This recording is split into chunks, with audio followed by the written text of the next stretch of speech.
Okay, Mohammad Noman, are you there? Okay, Ji, have you prepared your presentation? 3-4 minutes maximum, yeah, 5 minutes maximum.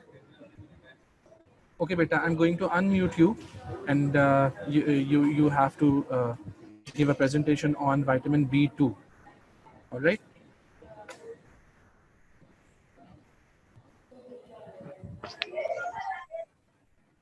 Ji, beta, you have been unmuted.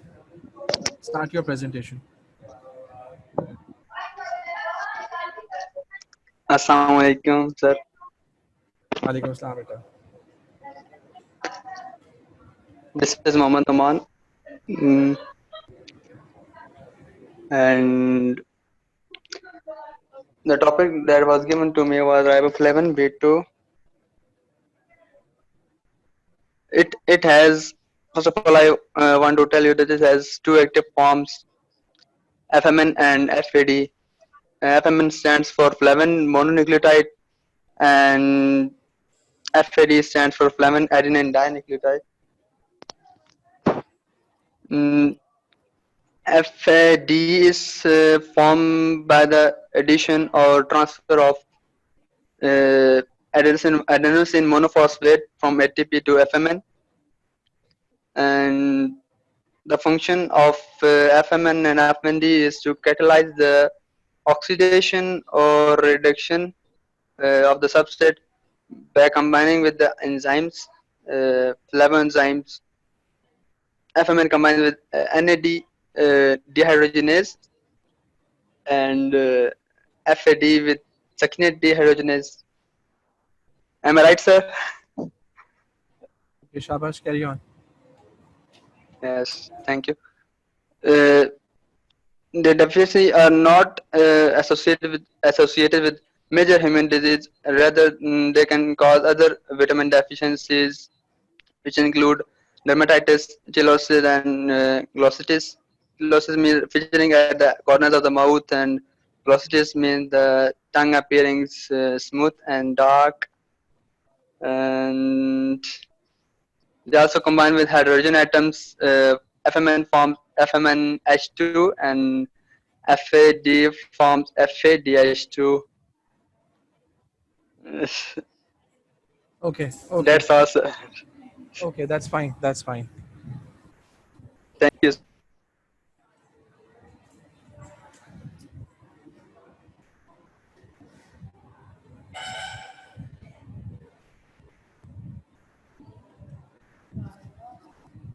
Okay, Ji. So far we have covered few vitamins. The first one was vitamin C, then vitamin B1, thiamine, then vitamin B2, riboflavin, and we were halfway uh, as far as niacin is concerned, vitamin B3. तो हमारा lecture time खत्म हो गया था, तो फिर I'm going to continue from there. So we were here on this topic, particular topic, that is clinical uses of niacin. It's a very important SEQ. आपको इसको पता होना चाहिए इसकी significance का, because you have to deal with hyperlipidemic cases throughout your career, medical field. जब आप future में किसी भी field में जाएंगे, उसके अंदर hyperlipidemias, increased cholesterols, ये आपको अक्सर encounter होगा ऐसे patients के साथ. तो आपको पता होना चाहिए कि कौन कौन सी treatment modalities हैं. Since we are studying vitamins, तो इसके अंदर एक ऐसा vitamin है जिसका नाम है niacin, which is widely used in the treatment of hyperlipidemias. So जो रूटीन की डोज होती है काफ़ी कम होती है, जो उसका RDA होता है वो काफ़ी कम होता है, मगर अब हम ट्रीटमेंट करने जा रहे हैं किसी स्पेसिफिक क्लिनिकल कंडीशन की, तो जाहिर है हमें RDA रोज़मर्रा के नॉर्मल फंक्शनैलिटी जो बॉडी की है, नॉर्मल फंक्शंस हैं, उसको डील नहीं करना. आपको एक एक क्लिनिकल कंडीशन को डील करना है, उसमें इसकी डोजेज बढ़ जाती है. ठीक है, that is somewhere around 1.5 grams per day if you are going to use it as a treatment for hyperlipidemia.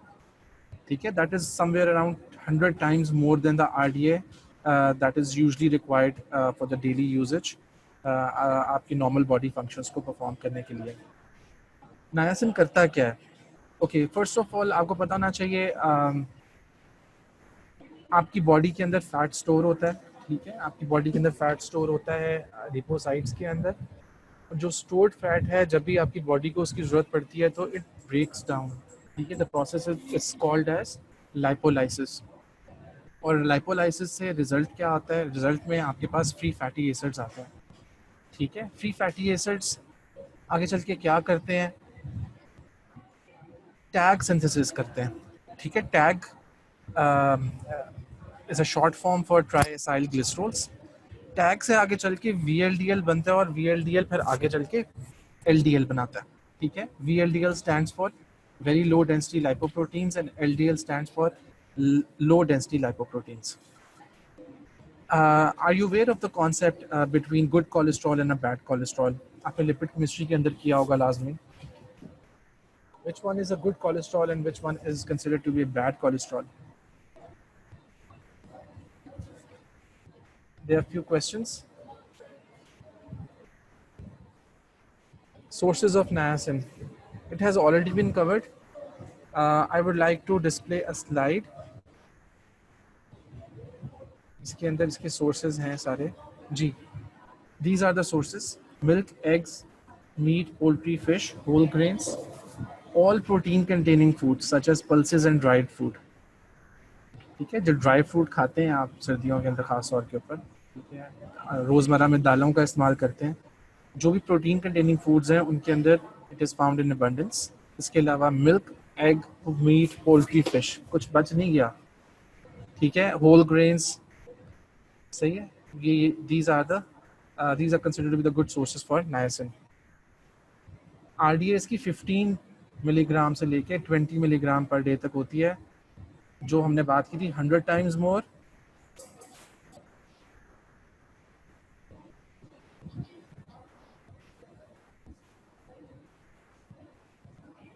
In case of hyperlipidaemia treatment. ठीक है, तो अगर 15 मिलीग्राम है तो उसका 100 टाइम्स लाइक 1.5 ग्राम्स हो जाएगा. ठीक है, इतनी ज़्यादा हाई डोज इसलिए चाहिए होती है क्योंकि you are dealing with cholesterol. ठीक है, आपने उसकी लाइपोलाइसिस को रिड्यूस करना है. ठीक है, एक मेजर मेटाबॉलिक फंक्शन आपकी बॉडी का आपने इनहिबिट करना है. तो आपको जो नॉर्मल रूटीन की जो RDA है उससे काफ़ी ज़्यादा अमाउंट के अंदर ये उस पेशेंट को देनी पड़ती है. That is somewhere around 1.5 grams per day. Low density lipoproteins जो होते हैं बनते हैं, they are derived basically from VLDL. So अगर आप ओवरऑल इफेक्ट देखो नायासिन का, तो वो क्या करता है? लाइपोलाइसिस को रोकेगा. लाइपोलाइसिस रुकेगी तो फ्री फैटी एसिड्स नहीं बनेंगे. फ्री फैटी एसिड्स नहीं बनेंगे तो टैग सिंथेसिस नहीं होगी. टैग सिंथेसिस नहीं होगी तो VLDL नहीं बनेगा, और VLDL नहीं बनेगा तो LDL नहीं बनेगा. ठीक है, we were talking about good and bad cholesterol. So LDL is considered to be a bad cholesterol. Reason? किसी को इसकी रीज़न पता है? Why LDL is called as bad cholesterol and HDL is called as good cholesterol? Ji, I'm waiting for your answers.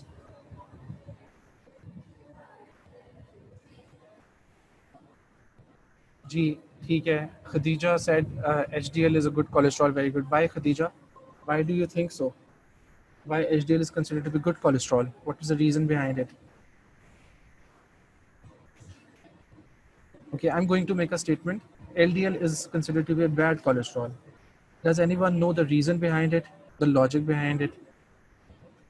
Why one type of cholesterol, that is HDL, is considered to be good cholesterol, whereas the other type of cholesterol, which is called as LDL, is considered to be bad cholesterol? Gee, any reasons come to your mind? Okay, so just to make it short, हमने आगे चीज़ें पढ़नी है. जी ठीक है. Accumulates in the arteries, क्या? Umar, accumulates in the arteries बेटा क्या? इसको थोड़ा सा क्लियर करेंगे क्या? ओके, अच्छा, ओके. Just इसको make it simple. Just try to make it simple. There's one main organ that is responsible for cholesterol synthesis and everything. ठीक है, that is liver. Okay.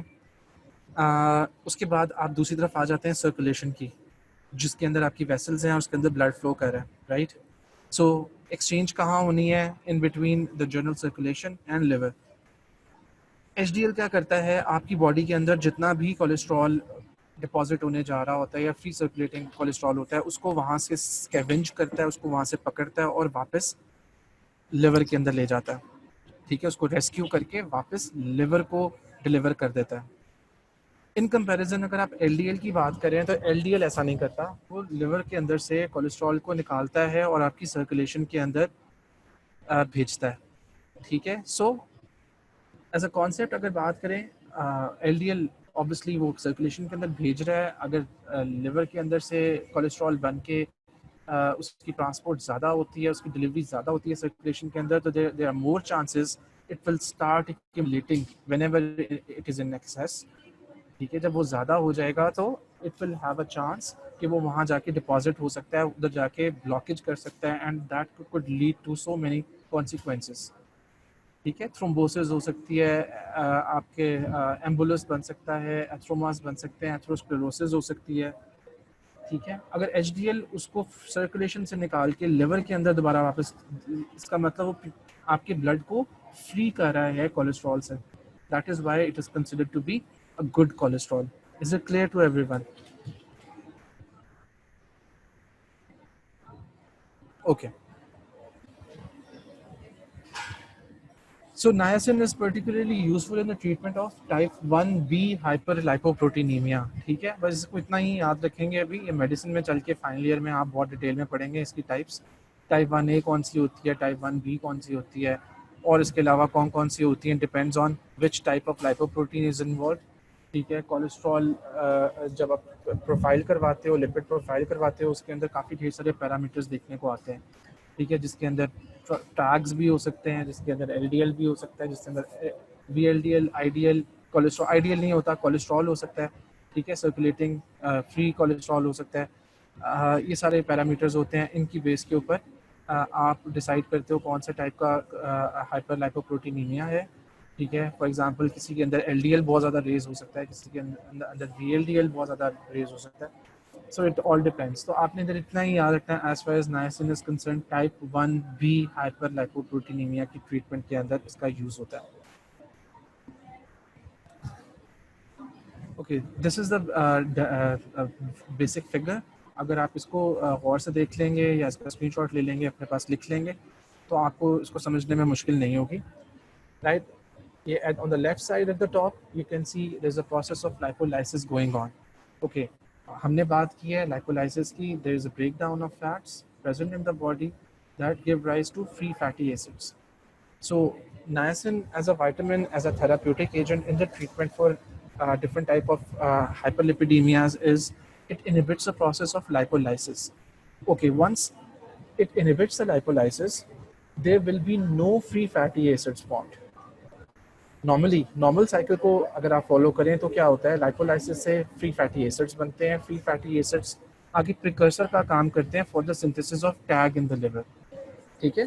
They act as a precursor for the synthesis of TAG in the liver. TAG is responsible for the formation of VLDL, and VLDL give rise to LDL, that is considered to be the main cholesterol, okay। So we are talking here about niacin. Niacin inhibits the process, right, at the upper left corner of the slide, lipolysis। So once lipolysis is inhibited, there will be no free fatty acid formation। Free fatty acids नहीं बनेंगे, next step tag नहीं बनेगा, tag नहीं बनेगा, VLDL की formation नहीं होगी, and ultimately there will be no formation of LDL। We talked about LDL in the beginning, it is considered to be a bad cholesterol, ठीक है। So in case of hyperlipidemic state, we do not need our body to form more LDL, ठीक है, क्योंकि आपने hyperlipidemic state को normal state पे लेके आना है, आपने उसका कोलेस्ट्रॉल कम करना है, इस वजह से आपको LDL के प्रोसेसेस को रोकना है। There are certain ways, statin drugs in particular काफ़ी ढेर तरह के होते हैं, डिफरेंट क्लासेस हैं, ठीक है। उसके स्टेटिन ड्रग्स की उसके अंदर काफ़ी 3 4 5 किस्म की ड्रग्स होती हैं डिफरेंट, जो कि HMG को रिडक्टेज एंजाइम को इनहिबिट करती हैं और सारे प्रोसेस को रोकती हैं, मगर at the same time there is a vitamin called as niacin which can be used to treat type 2B hyperlipoproteinemia. ठीक है, इसके अंदर जिस तरह ये इसका मैकेनिज्म ऑफ एक्शन आपको पता होना चाहिए, ये आपसे पूछ लिया जा सकता है, ठीक है। सो इसको आपको पता होना चाहिए। 3-4 चीज़ें, लाइपोलाइसिस नहीं करवाएगा, उसको रोकेगा। लाइपोलाइसिस नॉर्मली क्या करती है, लाइपोलाइसिस फ्री फैटी एसिड्स बनाती है। फ्री फैटी एसिड्स आगे प्रिकर्सर का काम करते हैं, टैग बनाते हैं, टैग से आगे वीएलडीएल और वीएलडीएल से आके आपका मेन कोलेस्ट्रॉल या एलडीएल कोलेस्ट्रॉल बनता है, ठीक है। So once it is inhibited in the very beginning of the process, अगर लाइपोलाइसिस को ही ब्लॉक कर रही है तो there will be no free fatty acids. Free fatty acids will not be available as a precursor for tag synthesis. और tag नहीं बनेगा तो VLDL नहीं बनेगा, और VLDL नहीं बनेगा तो LDL नहीं बनेगा. Is it clear to everyone? Any question so far? इस mechanism के अंदर से related अगर आपको कोई भी question अभी नहीं समझ आ रहा, please ask me. It is a very important understanding जो हर बंदे को होनी चाहिए, ठीक है. Is it clear? The slide is clear. Mechanism of action of niacin or its role in the treatment of hyperlipoproteinemias, hyperlipidemias.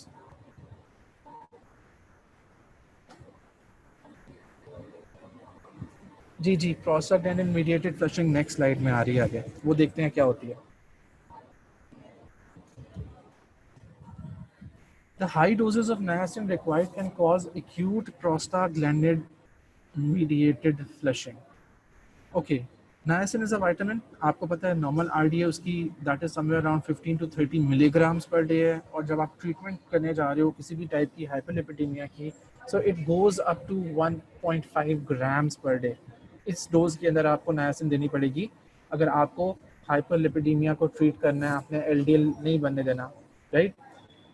तो क्या करता है बॉडी के अंदर जाके प्रोस्टाग्लैंडिन्स को एक्टिवेट करता है. There different types of prostaglandins, ठीक है, आपकी बॉडी के अंदर. आपने लिपिड केमिस्ट्री अगर पढ़ ली है तो उसके अंदर आपने प्रोस्टाग्लैंडिन्स का पार्ट पढ़ा होगा, राइट, ठीक है, जो आखिर में जाके आपने इकोसानोइड्स पढ़े थे, अगर मेरा ख्याल है पढ़े थे, ठीक है. उसके अंदर थ्रोम्बोक्सिन्स आपने पढ़े होंगे, प्रोस्टाग्लैंडिन्स पढ़े होंगे, प्रोस्टासाइक्लिन्स पढ़े होंगे, ठीक है. सो ये प्रोस्टाग्लैंडिन्स को एक्टिवेट करता है, और जो ही प्रोस्टाग्लैंडिन एक्टिवेट होते हैं, ज़्यादा अबंडेंस में चले जाते हैं, एक ख़ास किस्म की फ्लशिंग कर देते हैं the face and the skin, ठीक है. अगर किसी ऐसे पेशेंट, सारे पेशेंट्स के अंदर ऐसा नहीं होता, ठीक है, depends on the individual state of the body. कुछ लोगों को ज़्यादा डोज नहीं सूट करती है, उसके अंदर फ्लशिंग हो सकती है. कुछ लोग उस डोज को बहुत अच्छे से टॉलरेट कर लेते हैं, उनके अंदर फ्लशिंग नहीं होती, ठीक है. It is not always the case. अगर किसी ऐसे पेशेंट को जिसको आप नायासिन दे रहे हैं for the treatment of hyperlipidaemia, उसके अंदर ये प्रोस्टाग्लैंडिन मीडिएटेड फ्लशिंग का एक साइड इफेक्ट आ गया, तो आपने क्या करना है, बीइंग डॉक्टर आपको बताना चाहिए there is an antidote for that, ठीक है, that's a treatment for that, aspirin. We all know that it is a prostaglandin inhibitor, ठीक है. आपने साइक्लोऑक्सीजनेज कॉक्स का नाम सुना होगा, ठीक है, उस पैथवे को ब्लॉक करता है, ठीक है, और प्रोस्टाग्लैंडिन की सिंथेसिस को रोक देता है, ठीक है. अगर प्रोस्टाग्लैंडिन को मीडिएट कर रहा है, उसको इन्हांस कर रहा है, उसकी प्रोडक्शन को बढ़ा के फ्लशिंग करवा रहा है नायासिन, तो we give that person aspirin, जो कि नॉर्मल रूटीन के अंदर इस्तेमाल होती है, हर घर में शायद होती है, ठीक है. So it's a very simple drug. Aspirin आप उसको देंगे और वो प्रोस्टाग्लैंडिन सिंथेसिस को इनहिबिट कर देगा, और फ्लशिंग या जो भी साइड इफेक्ट्स हैं वो उसके रिवर्स हो जाएंगे. Eight the same time counter effect क्या आता है, जब आप LDL की प्रोडक्शन को रोक देते हैं, तो niacin is also considered to raise the high density lipoproteins levels, HDL levels, ठीक है. हमने पहले डिस्कस किया कि HDL levels, HDL जो होता है इट्स अ गुड कोलेस्ट्रॉल, ठीक है. LDL को वो बनने नहीं दे रहा, और एज अ कॉन्सिक्वेंस HDL आपका it starts increasing in your blood in your body, ठीक है. ओके, अगर टॉक्सिसिटी हो जाए नायासिन की, नायासिन ज़्यादा डोजेस में ले ले कोई, ठीक है, सो क्या साइन सिम्टम्स आ सकते हैं. एक्सेसिव स्वेटिंग हो सकती है, ब्लड विजन हो सकती है, लिवर डैमेज हो सकता है, इम्पेयर्ड ग्लूकोज टॉलरेंस हो सकती है, पेनफुल फ्लश हो सकता है, हाइव्स हो सकते हैं, एंड रैश हो सकता है, ठीक है, और इस रैश को आप बोलते हैं नायासिन फ्लश। ठीक है, नायासिन फ्लश आपसे एमसीक्यू में एमसीक्यू में नायासिन फ्लश पूछा जा सकता है। ठीक है, या मेंशन किया जा सकता है। ठीक है, एज अ हिंट। और आपको पता होना चाहिए कि फ्लशिंग, हाइव्स, रैश अगर किसी विटामिन की ओवरडोज से होते हैं तो वो नायासिन होता है। ठीक है, ओके, एनी क्वेश्चंस? जी, एनी क्वेश्चंस? जी, ईचिंग भी हो सकती है। एस्पिरिन और disprin is the same thing. जी, लॉपरिन के नाम से आजकल आती है ये। Aspirin basically is a painkiller के काम पे भी आ सकती है, सर दर्द के तौर पे भी ले सकते हैं। एज अ ब्लड थिनर का काम भी करती है बॉडी में। जितने भी ब्लड प्रेशर के मरीज होते हैं, घर में अगर कोई ब्लड प्रेशर का मरीज है तो उसकी मेडिकेशन जाके देखिएगा, जो कि 45 या 50 ईयर्स से ऊपर होगा अगर कोई है घर में, तो उसमें यूजली लॉपरिन नाम की एक टैबलेट होती है, दैट इज एस्पिरिन। क्या फ़र्क होता है एस्पिरिन और लॉपरिन के अंदर? लॉपरिन is GI coated.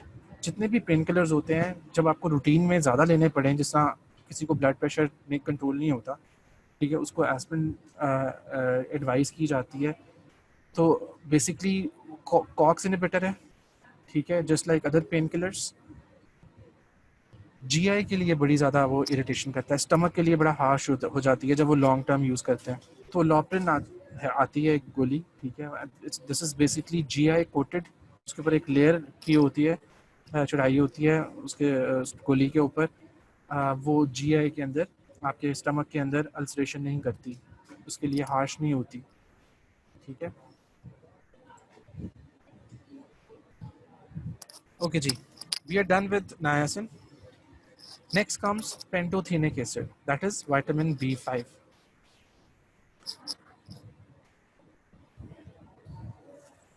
You must have heard about acetyl CoA.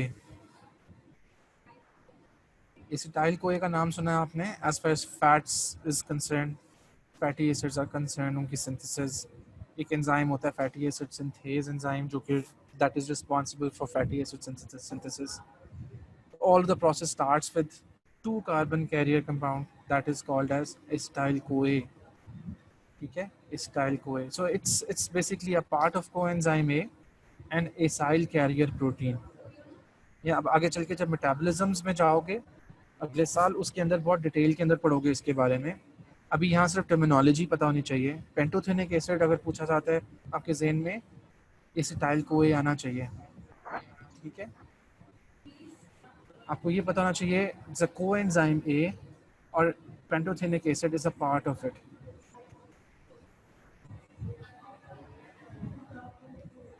इसकी डेफिशिएंसी इतनी ज़्यादा रिकग्नाइज नहीं की जाती। ठीक है, इसलिए ज़्यादा इसकी आरडीए वगैरह भी एज सच इस्टेब्लिश नहीं है।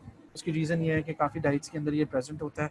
ठीक है, अगर सजेस्ट की भी जाए तो it's somewhere around 5 milligram per day in adults. Chief functions इसके, as we discussed earlier, is a part of coenzyme A that is used in various reactions in energy metabolism. Significant sources के अंदर it is wide spread in foods. ठीक है, आप नाम लें और उसके अंदर ये, कोई भी नाम लें उसके अंदर ये प्रेजेंट होता है। काफ़ी वेजिटेबल्स के अंदर प्रेजेंट होता है, ऑर्गन मीट्स जितने भी आप खाते हैं, ठीक है, उनके अंदर होता है, मशरूम्स के अंदर होता है, होल ग्रेन्स के अंदर होता है। ठीक है, सो इसकी डेफिशिएंसी इतनी कॉमन नहीं है। बट इसकी एक मसला है, it is easily destroyed by food processing, जो प्रोसेस्ड फूड्स आप खाते हैं। ठीक है, if somebody is regularly taking और कंज्यूमिंग प्रोसेस्ड फूड्स, जितने भी आपके पैक्ड फूड्स आते हैं सारे के सारे ये प्रोसेस्ड फूड्स होते हैं। ठीक है, फॉर एग्जांपल मैं मिसाल देता हूँ आपको, ये आप सॉसेजेस, नगेट्स, इस तरह की चीज़ें खाते हैं, सारे प्रोसेस्ड फूड्स हैं। ठीक है, इनके अंदर उनका प्रोसेस ऐसा होता है कि जिसके अंदर pantothenic acid is usually lost. ठीक है, तो beware of that thing कि don't just try to consume wholly solely the processed foods. Natural foods भी खाएंगे, रोज़मर्रा का जो रूटीन खाना होता है वो भी खाएंगे। Absorption, coenzyme is a biologically active form of pantothenic acid. होता क्या है कि कोए फ्रॉम डाइटरी सोर्सेज, जब आप कोई भी ऐसी चीज़ ले रहे हैं जिसके अंदर कोए प्रेजेंट है, it is hydrolysed in the intestinal lumen to pantothenic acid which is then absorbed. ठीक है, आपने इंजेस्ट करते हो आप कोए को, ऐसे किसी भी फूड को जिसके अंदर कोए होता है, it is then hydrolyse and converts it into pantothenic acid, जो कि बाद में एब्जॉर्ब हो जाता है उसके ल्यूमन से। फंक्शंस इसके देख लें, अगर आपको पेंटोथेनिक एसिड का क्वेश्चन आता है और उससे बायोकेमिकल फंक्शंस पूछे जाते हैं आपसे, तो आपके जहन में 2-3 चीज़ें आनी चाहिए। सबसे पहले फैटी एसिड्स आने चाहिए, ठीक है, मेम्ब्रेन फॉस्फोलिपिड्स आने चाहिए, उनकी सिंथेसिस कर में हेल्प करता है ये, इंक्लूडिंग स्फिंगोलिपिड्स। जितने भी आपकी बॉडी के अंदर स्टीरॉयड हार्मोन्स हैं, उनकी सिंथेसिस के अंदर विटामिन B5 और पेंटोथेनिक एसिड इज यूज्ड। उनके अंदर जो केमिकल रिएक्शंस हो रहे होते हैं, उनके अंदर ये को फैक्टर कोएंजाइम का काम कर रहा होता है। CoA contributes an essential acetyl group during the synthesis of neurotransmitters such as acetylcholine। ठीक है, आपकी बॉडी के अंदर डिफरेंट टाइप्स के न्यूरोट्रांसमीटर्स हैं, ठीक है, जिसमें गैबा है, जिसमें सेरोटोनिन है, जिसके अंदर एसिटाइलकोलिन है। सो एसिटाइलकोलिन की अगर बात करें तो उसकी सिंथेसिस के अंदर भी विटामिन B5 की ज़रूरत पड़ती है। अगर कोई बंदा बाय एनी चांस डेफिशिएंट हो जाता है विटामिन B5 में, उसके अंदर एसिटाइलकोलिन प्रॉपर्ली नहीं बनेगी, माइस्थीनिया ग्रेविस या इस तरह की प्रॉब्लम हो सकती है। डेफिशिएंसी दो इट इज़ रेयर, अगर हो जाए तो क्या सिम्टम्स आ सकते हैं? बड़े कॉमन सिम्टम्स होते हैं such as nausea, vomiting, stomach cramps, insomnia, नींद का ना आना, ठीक है, fatigue, depression, irritability, restlessness, apathy, hypoglycaemia भी हो सकता है, और इंक्रीज सेंसिटिविटी टू इंसुलिन भी हो सकती है। हमने शुरू में बात की थी एनर्जी मेटाबॉलिज्म्स के अंदर इसका रोल है, तो now you can interconnect these findings such as hypoglycemia, increased sensitivity to insulin with that statement जो हमने शुरू में इस बात की थी कि it is linked with the processes going on, the reactions going on in energy metabolisms। Carbohydrate metabolism है, फैटी एसिड सिंथेसिस है, ठीक है, आपके जितने भी fats and carbohydrates energy produce करने का काम करते हैं, राइट। सो अगर ये नहीं होगा तो देयर इज़ अ चांस कि आपकी ब्लड के अंदर ग्लूकोज की कंसनट्रेशन कम हो सकती है, ठीक है, आप हाइपोग्लाइसीमिक स्टेट में जा सकते हो क्योंकि आपकी एनर्जी मेटाबॉलिज्म सही काम नहीं कर रहा in the absence of vitamin B5, ठीक है। टॉक्सिसिटी सिम्टम्स इसके नॉन रिपोर्टेड, ठीक है। अगर आपसे कोई पूछता है पेंटोथेनिक एसिड की टॉक्सिसिटी, तो आप पूछेगा नहीं, अब तो ज़ाहिर होती नहीं है, मगर MCQ में अगर ये पूछा जाता है कि कौन सा विटामिन टॉक्सिक सिम्टम्स प्रोड्यूस नहीं करता, तो आपको बताना चाहिए पेंटोथेनिक एसिड की टॉक्सिसिटी नहीं होती, डेफिशिएंसी हो सकती है, वो भी काफ़ी रेयर है। सो इसके बारे में इतना ही काफ़ी है। It's it can be asked, मगर अगर आपको 12 विटामिन या 12 नहीं, तो 9, 9, 10 जितने भी बनते हैं वाटर सॉल्युबल विटामिन की बात करेंगे तो रिलेटिवली अनइम्पॉर्टेंट है, ठीक है। जो हमने शुरू में पढ़े हैं पहले 3 दे वर इम्पॉर्टेंट, अब जो हम पढ़ने लगे हैं vitamin B6 this is important. Before starting vitamin B6 90% chance है आपको जो क्लिनिकल सिनेरियो आएगा उसके अंदर टीबी मेंशन होगी। अगर टीबी मेंशन नहीं होगी तो टीबी के sign symptoms, TB is tuberculosis that is prevalent in your society, in your culture. आपके इधर खासतौर पे जितना रूरल एरिया है उसके अंदर टीबी इज़ वेरी कॉमन। आपकी कंट्री के अंदर बहुत ज़्यादा है, बाकी दुनिया से काफ़ी ज़्यादा ख़त्म हो चुकी हुई है। काफ़ी ऐसे मुल्क हैं जो इसको टीबी फ्री जोन अपने आप को कह चुके हुए हैं, but Pakistan unfortunately is one of those जिसके अंदर पोलियो और टीबी जैसी चीज़ें अभी भी हैं, ठीक है। इसके जो क्लिनिकल सिनेरियो आएगा उसके अंदर 90% चांस है आपको क्लिनिकल सिनेरियो में ट्यूबरक्लोसिस की ट्रीटमेंट या ट्यूबरक्लोसिस के बारे में मेंशन किया होगा। SCQ आता है या MCQ आता है।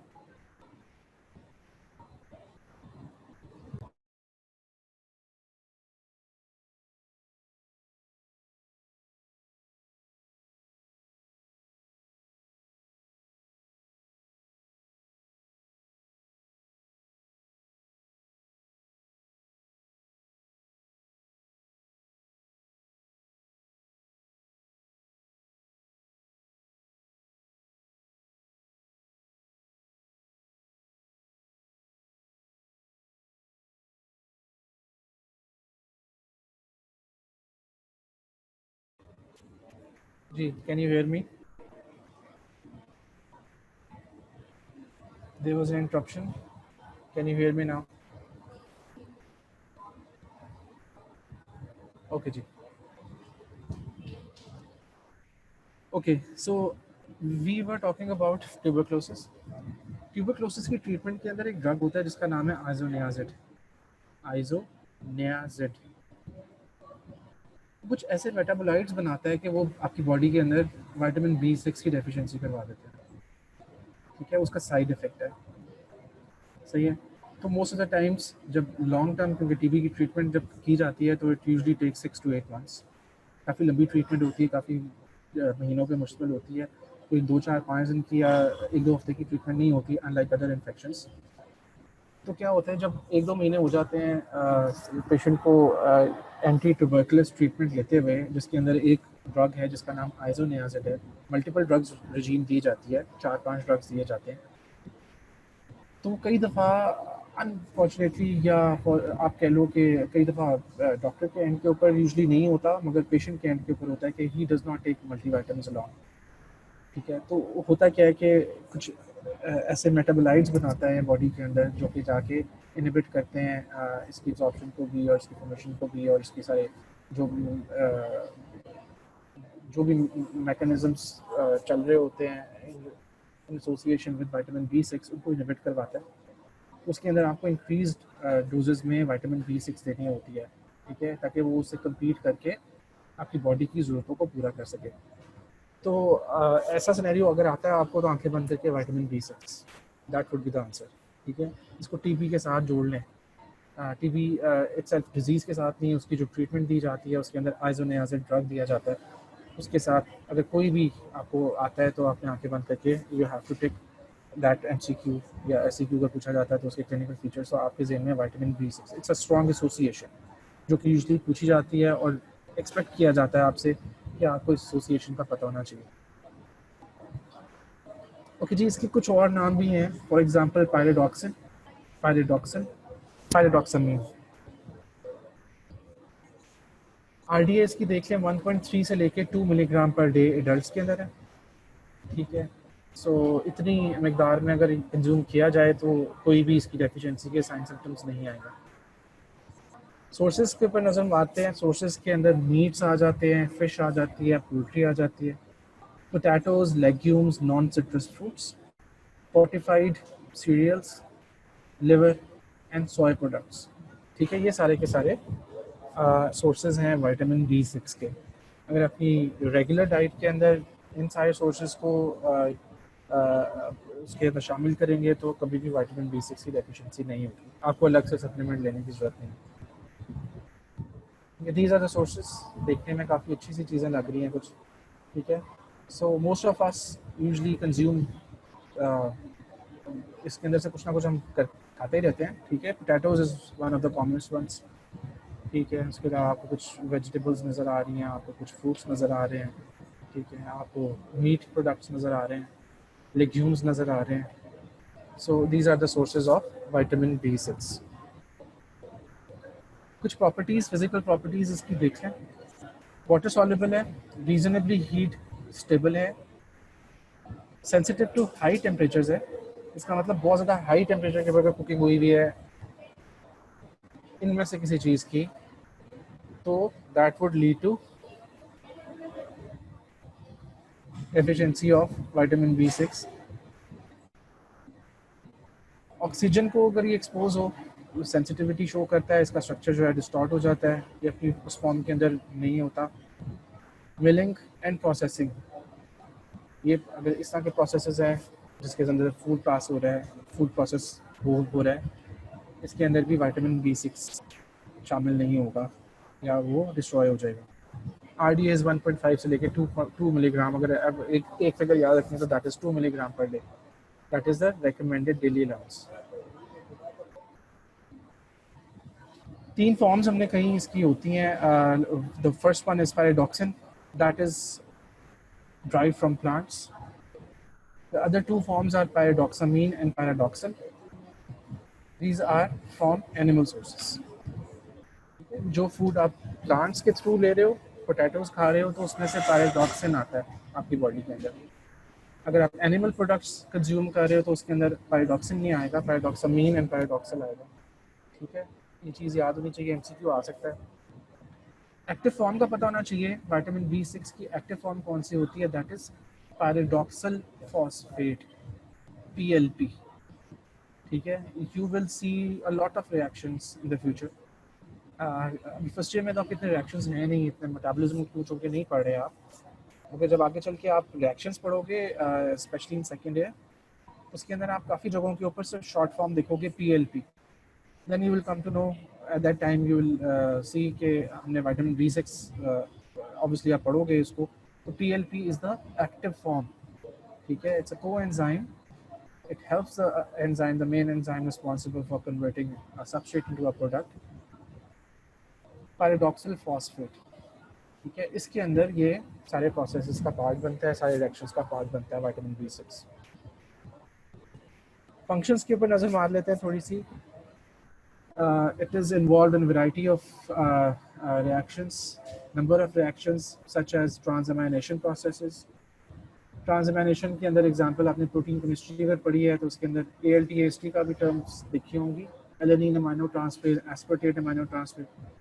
जितने भी ALT या AST मीडिएटेड रिएक्शंस होते हैं, ठीक है, वो ट्रांसएमिनेशन के प्रोसेस से गुजरते हैं और उन्हीं प्रोसेसेस का पायरोडॉक्सिन पार्ट होता है। Formation of non essential amino acids.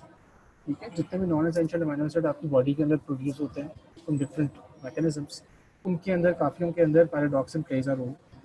It acts as a coenzyme. Then comes decarboxylation of amino acids, removal of carbon dioxide। ठीक है, एनर्जी फ्रॉम प्रोटीन, कि जब भी आपकी प्रोटीन यूज़ हो रही होती है बॉडी के अंदर, एनर्जी प्रोविजन का काम कर रही होती है, इसमें डीकार्बोक्सिलेशन होती है डिफरेंट अमाइनो एसिड्स की। और वो जो डीकार्बोक्सिलेजेस होते हैं, जो एंजाइम्स यूज़ हो रहे होते हैं in provision of energy from protein source through decarboxylation reactions, उनके अंदर कोएंजाइम का काम करता है pyridoxine. It is also required for deamination of amino acids. तो अभी तक आपने तीन चीज़ें पढ़ी हैं, तीन प्रोसेसेस हैं, सच एज ट्रांसएमाइनेशन, डीकार्बोक्सिलेशन एंड डीमाइनेशन, जो कि प्रोटीन मेटाबॉलिज्म या प्रोटीन्स के साथ एसोसिएटेड है। ठीक है, the last one is conversion of glycogen to glucose. Glycogen का पता है क्या होती है? Do you have any idea about glycogen? What is glycogen? जी, अभी भी स्लाइड शो नहीं हो रही है आपको? स्लाइड शो नहीं हो रही अभी भी बेटा? जी, अब हो रही है slide show?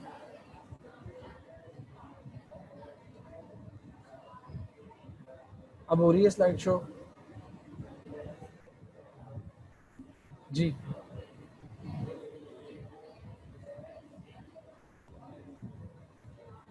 Okay, very good. ठीक है, it's a storage form of glucose inside your body, so that whenever your body is in low glucose state, it breaks down and converts itself into glucose, और आपकी body को वो glucose provide करती है starving state के अंदर, जब आप स्टार्व कर रहे होते हो, फास्टिंग स्टेट के अंदर जब आप फास्ट कर रहे होते हो। ठीक है, सो जो कन्वर्जन होती है, वो जो सारा प्रोसेस होता है, अगेन डिटेल पढ़ोगे जाके सेकेंड ईयर के अंदर कार्बोहाइड्रेट मेटाबॉलिज्म के अंदर। ठीक है, उसके अंदर एक एंजाइम होता है जो ग्लाइकोजन को तोड़ने का काम करता है। The name of that enzyme is glycogen phosphorylase enzyme. इसके अंदर एज अ को एंजाइम काम करता है विटामिन B6। सो इन चार चीज़ों को, चार पॉइंट्स को याद कर लेंगे। अगर आपसे बायोमेडिकल या बायोकेमिकल फंक्शंस पूछे जाते हैं विटामिन B6 या पायरोडॉक्सिन के, तो फिर आपने ये चार पॉइंट्स लिखने हैं। It is used in transamination processes, इसके अंदर formation of non essential amino acids हैं, ALT AST ड्रिवन रिएक्शंस हैं। Decarboxylation of amino acids second heading आपकी होनी चाहिए, जिसके अंदर आप हल्का सा मेंशन कर दो कि provision of energy from protein sources, deamination of amino acids and finally conversion of glycogen to glucose. ये चार प्रोसेसेस आपको पता होने चाहिए, चार पॉइंट्स आपको याद होने चाहिए as far as pyridoxine is concern. अगर बायोमेडिकल इंपॉर्टेंस पूछी जाती है पायरोडॉक्सिन की, तो उसके अंदर भी आपने यही लिखना है। कई दफ़ा तो आपको स्ट्रेट फॉरवर्ड क्वेश्चन कर दिया जाता है, कई दफ़ा आपको थोड़ा सा घुमा फिरा के क्वेश्चन किया जाता है। ठीक है, मेन थीम उसके पीछे वही होता है, मेन आइडिया वही होता है, मेन कॉन्सेप्ट वही होता है। बायोमेडिकल फंक्शन भी यही है ना इसका। ठीक है, ट्रांसमेनेशन नहीं होगी तो क्या होगा, नॉन एसेंशियल अमीनो एसिड्स नहीं होंगे, डिजीज हो जाएगी। ठीक है, आपकी पैथोलॉजिकल स्टेट हो जाएगी। ALT AST सही काम नहीं कर रहे तो जितने भी रिएक्शंस हैं ALT AST ड्रिवन, वो सारे के सारे नहीं होंगे, आपकी body would go in abnormal state, medical problem हो गई ना। डीकार्बोक्सिलेशन नहीं हो रही, एनर्जी नहीं आ रही, आपकी बॉडी एनर्जी के बगैर सही परफॉर्म नहीं कर सकती। ठीक है, काफ़ी आपके बायोकेमिकल रिएक्शंस नहीं हो सकते। इसी तरह अगर ग्लाइकोजन कन्वर्ट ना कर पाए ग्लूकोज के अंदर तो क्या होगा, आप फास्टिंग स्टेट में जाएंगे, जो आपका बॉडी रिजर्व है जिसने आपको रेस्क्यू करना था, it's not there. Glycogen phosphorylase तो सही काम कर रहा है, तो कोएंजाइम सही काम नहीं कर रहा, तो एफिशिएंटली ग्लाइकोजन ग्लूकोज में कन्वर्ट नहीं हो रही, and it can lead to hypoglycaemic severe hypoglycemia, or severe hypoglycemia, as we all know, can lead to death even. Is it clear to everyone? Transamination, deamination, decarboxylation, and conversion of glycogen to glucose. These are main 4 functions of pyridoxine inside our bodies. Clinical indications for pyridoxine हमने पहले discuss कर ली हैं। Isoniazid, a drug commonly used to treat tuberculosis, can induce a vitamin B6 deficiency by forming an inactive derivative with PLP, pyridoxal phosphate. उसके साथ जाके एक inactive derivative बनाता है, उसकी फंक्शनिंग को इनहिबिट करता है। ठीक है, उसके अंदर हर्डल प्रोड्यूस करता है, उसको अपना काम नहीं करने देता। In short, dietary supplementation with B6 is thus an adjunct to isoniazid treatment. जब भी किसी को टीबी के लिए ट्रीट करेंगे, सारी ज़िंदगी ये याद रखना है, जब भी किसी को टीबी के लिए ट्रीट करेंगे उसमें आपको कंफर्म है isoniazid तो जाना ही जाना है, मगर never ever forget to provide him with a supplement containing vitamin B6। ठीक है, अच्छा, in other cases it is rare, the deficiency is rare, but can be observed in few situations. For example, newborn infants fed formulas low in B6. ठीक है, mother feed नहीं करवा सकती due to any reason, उनको formula milk के ऊपर डाला जाता है और उसके अंदर ऐसा फार्मूला मिल्क है जिसके अंदर विटामिन B6 की क्वांटिटी कम है, उनके अंदर डेफिशिएंसी हो सकती है। Any women who is taking oral contraceptive pills, ठीक है, combined oral contraceptive pills hormonal pills होती हैं जो कि फर्दर प्रेगनेंसी को रोकने का काम करती हैं, they have an impact on pyridoxine, उसके अंदर डेफिशिएंसी वो करवा सकती हैं उसकी। Number 3 is alcoholics. अल्कोहलिक्स के अंदर अगर लॉजिकल पॉइंट ऑफ व्यू देखा जाए तो जो क्रॉनिक अल्कोहलिक्स होते हैं क्या होता है, they are unaware of their hygiene, they are unaware of their food consumption. ठीक है, they are busy in doing one thing, that is consuming alcohol. They are not in their senses most of the time. तो इस वजह से खाने पीने में इतना रुझान नहीं होता, तो उधर देयर इज़ अ चांस कि विटामिन B6 की डेफिशिएंसी हो सकती है। अगर डेफिशिएंसी हो जाए तो क्या क्या फाइंडिंग्स आ सकती हैं, क्या क्या क्लिनिकल फीचर्स आ सकते हैं। ये विटामिन B6 डेफिशिएंसी अपने आप को मैनिफेस्ट किन किन वेज में कर सकती है।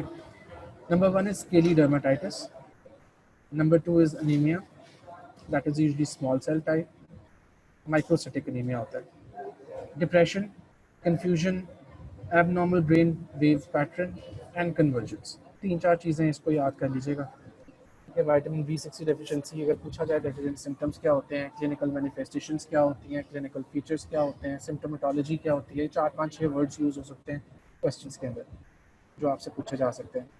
उसके अंदर आप ये 3-4-5 चीज़ें लिख देंगे, that would be more than sufficient. Okay, unlike vitamin B5 जिस पर हमने बात की थी कि टॉक्सिसिटी नहीं होती, विटामिन B6 की टॉक्सिसिटी हो सकती है। अगर हो जाए तो क्या हो सकता है, कौन कौन से क्लिनिकल फीचर्स आ सकते हैं, डिप्रेशन हो सकता है, फटीग हो सकती है, इरिटेबिलिटी हो सकती है, हेडेक्स हो सकती हैं। इसमें काफ़ी टर्म्स ऐसी आ रही हैं जो आपने और विटामिन में भी पढ़ी हैं। So it's better to go home, sum up करेंगे चीज़ों को। ठीक है, टॉक्सिक सिम्टम्स देख लें सारों के। कॉमनली मोस्ट कॉमनली अकरिंग कौन से होते हैं, 5-6 नाम याद कर लें जो सारों में फिट हो सकते हैं और आप इसको कर सकते हैं। अगर अलग अलग याद करना आई नो मुश्किल काम है, ठीक है।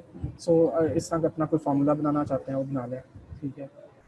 नर्व डैमेज हो सकता है, that causes numbness and muscle weakness that leads to inability to walk and convergence, ठीक है। ऐसा कोई पेशेंट आए आपके फ्यूचर में आपके पास जो कि मुझे बहुत सीवियर मसल वीकनेस हो रही है, 2 तरह के विटामिन आपके जेहन में फ़ौरन आ जाने चाहिए। Number 1 is vitamin B6, number 2 is vitamin B12, वो हम आगे चल के पढ़ेंगे, ठीक है। उसको रूल आउट जरूर करना है before moving on to any other conclusion. Skin lesions हो सकती हैं डिफरेंट टाइप्स की। Seborrhoeic dermatitis, dermatitis around eyes, nose and mouth. You can see here the dermatitis, ठीक है। ये सारा डर्माटाइटिस हुआ हुआ है इसको इन एरियाज के अंदर। Same patient after 3 weeks of pyridoxine ointment therapy, ointment form में, जेल फॉर्म में भी आती है, ऑइंटमेंट भी आती है विटामिन B6 की to deal with this type of dermatitis जो फेस पे होता है। तो 3 हफ्ते की ट्रीटमेंट के बाद it's all clear out. Nose पे शायद थोड़ा सा है मगर it's this area is clear. Any questions related to vitamin B6? Ji, any questions related to vitamin B6?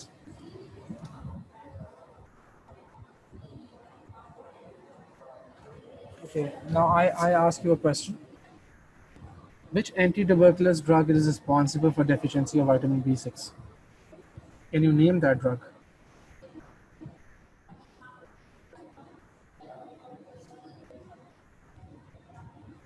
Ji, can you name the drug anti-tuberculous in nature that is used for the treatment of tuberculosis, TB? Okay, very good.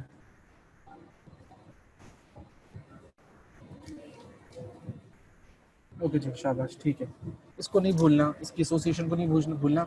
90% of times आपसे इसके reference या आइसोनियाजेड लिखा होगा या tuberculosis होगी उसकी treatment का mention किया होगा या एंटी ट्यूबरकुलस ड्रग रिजीम का मेंशन किया होगा। आपने खुद ही से आइसोनियाजेड सोचना है कि यार टीबी की ट्रीटमेंट हो रही है उसमें होता ही होता है, और आंखें बंद करके विटामिन B6 को टिक कर देना है MCQ के अंदर, ठीक है। सो अगर as far as vitamin B6 MCQ is concern, clinical features can vary, कोई बहुत ज़्यादा हॉलमार्क साइंस नहीं आते। सेबोराइक डर्माटाइटिस का नाम याद रखते हैं जो अभी पीछे पिक्चर दिखाई है, तो अगर इसका सिनेरियो टीबी या उसकी ट्रीटमेंट के इर्द गिर्द ही आएगा, ठीक है। तो आपका ये विटामिन तो पक्का हो जाना चाहिए, ये नंबर नहीं लूज होना चाहिए किसी भी बाय एनी चांस। ओके जी, let's move on to the next vitamin that is biotin, vitamin B7। इसकी भी एक इंटरेस्टिंग स्टोरी है। Okay, first of all, let's have a look on sources. Animal sources and plant sources both.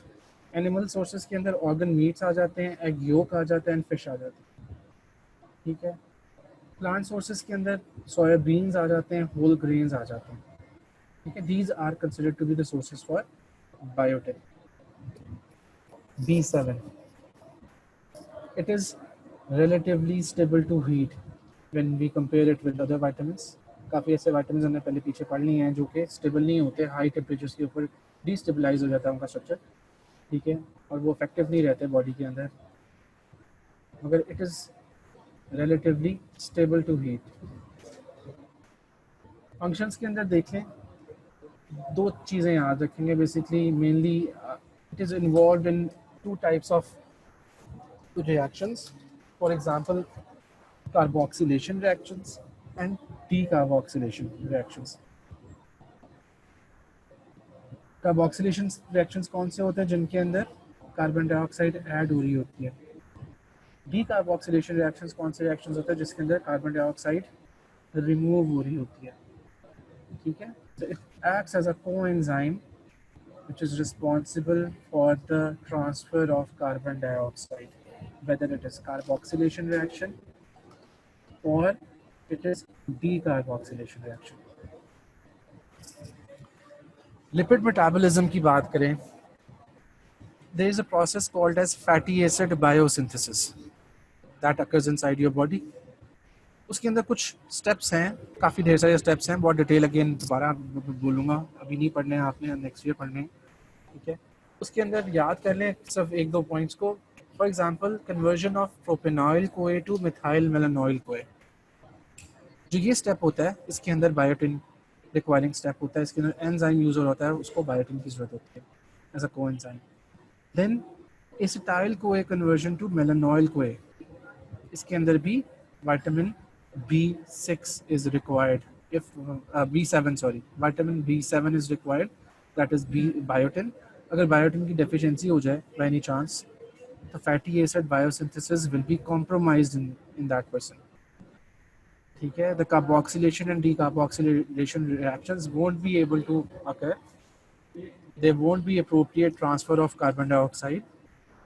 सो इनकी इतनी significance है vitamins की कि जहाँ जहाँ आपके केमिकल रिएक्शंस बायोकेमिकल रिएक्शंस हो रहे हैं, जो कन्वर्जन्स हो रही हैं जो कि बहुत ज़्यादा ज़रूरी हैं, वाइटल फॉर लाइफ हैं, उनके अंदर ये कोएंजाइम्स का काम करते हैं। और अगर ये डेफिशिएंसी हो जाती है तो एंजाइम अकेला कुछ नहीं कर सकता वहाँ, उसको वो कोएंजाइम चाहिए अपनी एफिशिएंसी परफॉर्म करने के लिए, अपना काम करने के लिए। अगर biotin is deficient in someone, there will be no carboxylation or decarboxylation reactions. There will be no effective fatty acid biosynthesis in the body. Now move on to the carbohydrate metabolism. The conversion of pyruvate to oxaloacetate. This is one of the reactions of TCA cycle. Among different reactions, काफ़ी ढेर सारे reactions होते हैं इसके अंदर, काफ़ी products भी बनते हैं। उसके अंदर से एक reaction होता है जिसके अंदर pyruvate convert हो रहा होता है oxaloacetate के अंदर, ठीक है। इसके अंदर भी आपको बायोटिन की जरूरत पड़ती है एज अ कोएंजाइम, ठीक है। सो ये आपको याद करना है। बायोटिन की अगर सिग्निफिकेंस पूछी जाए आपकी बॉडी के अंदर, बायोमेडिकल इंपॉर्टेंस या उसके फंक्शंस या डायरेक्ट पूछ लिया जाए which biochemical processes depend on biotin, तो आप उसके अंदर ये मेंशन करेंगे। Number 1 is carboxylation and decarboxylation reactions. Number 2 lipid metabolism की हेडिंग डालेंगे और उसके अंदर फैटी एसिड बायोसिंथेसिस के अंदर एक या दो एग्जांपल्स देंगे। नंबर 3 कार्बोहाइड्रेट मेटाबॉलिज्म की हेडिंग डालेंगे और उसके अंदर आप TCA साइकिल के अंदर से एक रिएक्शन की एग्जांपल देंगे। That is simple, make it simple, कोई एंजाइम का नाम लिखने की जरूरत नहीं है, ठीक है। That is from conversion of pyruvate to oxaloacetate. TCA cycle के अंदर आप सिर्फ ये इतना भी लिख देंगे, that is more than sufficient. First year में इतना ही रिक्वायर्ड है। ओके जी, डेफिशिएंसी वैसे तो होती नहीं है इसकी, अगर हो जाए एक एक एक इंटरेस्टिंग चीज़ है अगेन, जिसका मैंने विटामिन B6 की बात B6 पायरोडॉक्सिन की बात की और आपको बताया कि TB का आपने ज़हन में रखना है, ट्यूबरक्लोसिस, उसकी treatment, anti tuberculous therapy, isoniazid, इस तरह का कोई भी वर्ड आएगा तो आंखें बंद करके B6 के ऊपर टिक कर देना। एक टिपिकल सिनेरियो दिया जाता है जिसके अंदर आपको एक एक्सरसाइज का बताया जाएगा, एक जिमिंग का बताया जाएगा अबाउट सम पर्सन, या he is fond of eating raw eggs, ठीक है, और वो काफ़ी ढेर सारे कच्चे अंडे खा जाता है, ठीक है। इस तरह इससे मिलता जुलता कुछ सिनेरियो हो सकता है, ठीक है। जहाँ एग्स आ गए, रॉ एग्स की बात आ गई, ठीक है, उसमें नंबर ऑफ एग्स भी इंपॉर्टेंट है, that is somewhere around 20 eggs per day, ठीक है। इतना खाना पॉसिबल नहीं है एक नॉर्मल इंसान के लिए, मगर काफ़ी आगे बताए क्रेजी पीपल डू एग्जिस्ट जो कि they want to build up their muscle mass and everything, and they use it in milk shakes, ठीक है। उसके अंदर कच्चे अंडे डाल के खाते हैं, वैसे पी जाते हैं, वैसे उसको कंज्यूम करते हैं। फॉर इंस्टेंस अगर कोई 20 एग्स या उससे ज़्यादा खा ले एक दिन के अंदर, उसके अंदर उसका जो वाइट पोर्शन होता है, ठीक है, उसके अंदर एक ग्लाइकोप्रोटीन होती है एविडिन, इसका नाम याद रखेंगे एविडिन। करती क्या है, it tightly binds with the biotin and it prevents it's absorption from the intestine. आपको अंडे के अंदर हमें पता है कि बायोटिन होता है, आपने एक अंडा कंज्यूम किया, हमें ये भी पता होना चाहिए कि उसके अंदर एक प्रोटीन होती है जो रॉ एग के अंदर होती है, पके हुए अंडे के अंदर नहीं होती।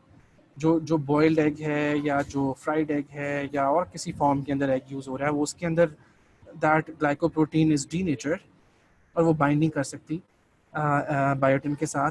बायोटिन आप इजीली कंज्यूम कर लेते हैं। मगर अगर कोई रॉ एग ले रहा है और ख़ास क्वांटिटी में ले रहा है, ख़ास नंबर है, 15-20 अंडे इकट्ठे खा जाता है, ठीक है, या वो ज़हनी तौर पे सही नहीं है, या उसके कुछ शौक ऐसे हैं, ठीक है, वो हम उसकी बात नहीं करेंगे, मगर हम एक पॉसिबिलिटी की बात करेंगे कि ऑब्वियसली पॉसिबिलिटी तो है ना, ठीक है। सो उसके अंदर क्या हो सकता है, उसके अंदर ये पॉसिबिलिटी हो सकती है कि एक ग्लाइकोप्रोटीन जो कि रॉ एग के अंदर होती है, the name of that glycoprotein is avidin, and it has a tendency to bind with a vitamin B7 which is called as biotin। और जब उसके साथ बाइंड या बाउंड फॉर्म के अंदर होती है, आपकी इंटेस्टाइन से उसकी एब्जॉर्प्शन पॉसिबल नहीं होती, ठीक है, वो आपके स्टूल के अंदर वैसे ही चला जाएगा, आपकी बॉडी में एब्जॉर्ब नहीं होगा। सो here is a chance of biotin deficiency।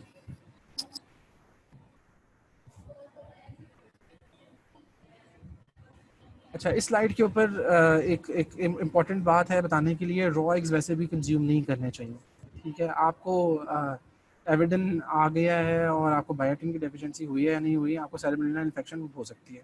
Salmonella basically is a gram negative micro organism, bacteria, gram negative rod होता है। आपने टाइफॉइड का नाम सुना होगा, आम जुबान में टाइफाइड हो गया है किसी को, ठीक है, ठीक है। तो जो टाइफाइड ऑर्गेनिज्म बैक्टीरिया कॉज करता है उसका नाम होता है salmonella. Salmonella typhi is the full name of that particular micro organism. Raw eggs के अंदर there is a chance raw eggs को खाने से, बेशक एक दो भी खाने से, कि you can acquire Salmonella infection. तो बायोटिन ने तो डेफिशिएंट होना या नहीं होना, हो सकता है टाइफाइड हो जाए।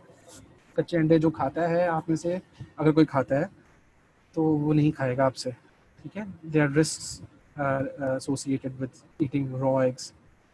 Deficiency seldom occurs in human beings because this vitamin is widely distributed in our diet।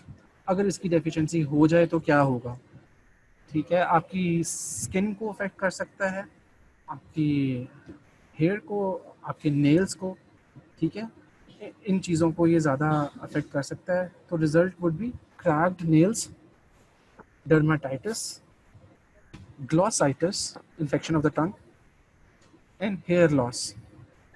Hair loss is very common. जो हेयर लॉस की ट्रीटमेंट्स यूज़ करते हैं उसके अंदर जिंक और बायोटिन बड़ा हाईलाइट किया जाता है, ठीक है, विदाउट आइडेंटिफाइंग कि उसके अंदर कमी है भी कि नहीं, इसको दे दिया जाता है, ठीक है।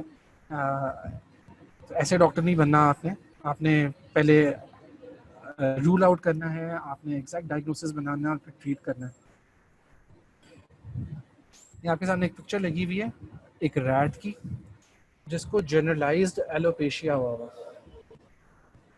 ठीक है, जनरलाइज्ड एलोपेशिया। ये देखें आप, इस हिस्से के अंदर there is no hair growth.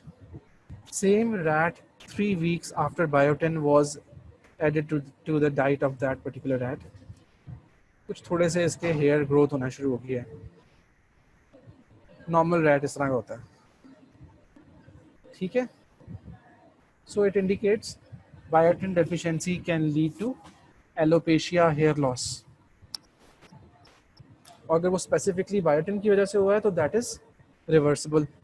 आप उसको बायोटिन खिलाएंगे, जो उसकी डेफिशिएंसी उसको पूरा करेंगे, तो उसका एलोपेशिया या hair loss, he will regain the hair loss, जो उसके जो जड़ें हैं, बाल, उस डेफिशिएंसी की वजह से वो वापस आ सकते हैं।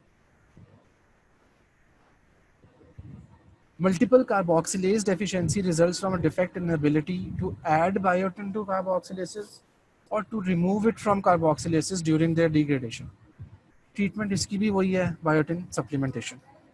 हमने शुरू में बोला था ना, इसका मेन फंक्शन क्या होता है, इसका बायोकेमिकल फंक्शन क्या होता है, carboxylation reactions and decarboxylation reactions.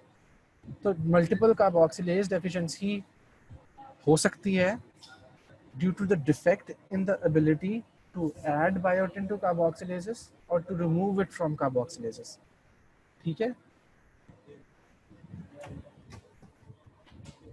Ji, next vitamin आप घर से थोड़ा सा इसको पढ़ के आएंगे, वेरी इंपॉर्टेंट वन, खासतौर पे प्रेगनेंसी के अंदर।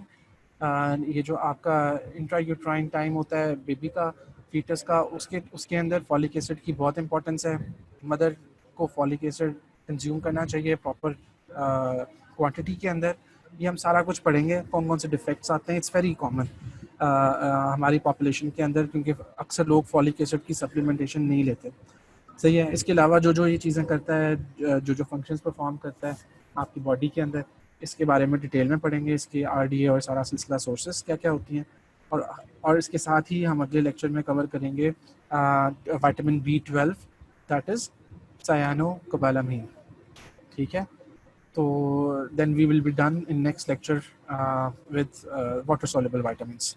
इसको थोड़ा सा नज़र मार के आइएगा, इन 2 विटामिन्स को। ठीक है जी। Any questions?